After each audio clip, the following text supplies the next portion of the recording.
పుట్టిన తర్వాత పిల్లల్లో వచ్చే ఆటిజం, ఏడీహెచ్డీ, హైపర్ యాక్టివ్నెస్ వంటి అబ్నార్మల్ కండిషన్స్కి పేరెంట్సే కారణం అంటే మీరు నమ్ముతారా? అవునండి. కన్సెప్షన్ టైంలో ఆర్ ప్రీ కన్సెప్షన్ టైంలో మీ యొక్క మెంటల్ హెల్త్ కండిషన్ని బట్టి పుట్టబోయే పిల్లల్లో ఇటువంటి హెల్త్ ఇష్యూస్ రైజ్ అవ్వడం అనేది జరుగుతుంది. సో ఇలాంటివి రాకుండా ఉండాలి అంటే మేమేం చేయాలి అనే కదా మీ క్వశ్చన్.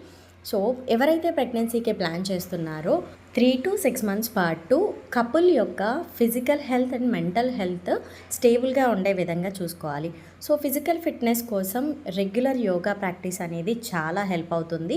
అండ్ దాంతోపాటు మెంటల్ హెల్త్ కోసం ప్రాణాయామాస్ ప్రాక్టీస్ చేయడం, మెడిటేషన్ ప్రాక్టీస్ చేయడం, చాంటింగ్ ఆర్ జపాస్ ఇవన్నీ కూడా స్ట్రెస్ని, యాంగ్జైటీని తగ్గించి మీ యొక్క మెంటల్ కండిషన్స్ని స్టేబుల్గా ఉండే విధంగా చేస్తాయి. సో దట్ మీ పుట్టబోయే పిల్లలో ఎటువంటి అబ్నార్మల్ కండిషన్స్ అనేవి రేజ్ అవ్వకుండా ఉంటాయి.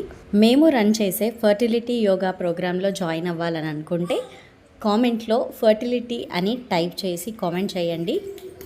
డీటెయిల్స్ మేము షేర్ చేస్తాము. Thank you for watching.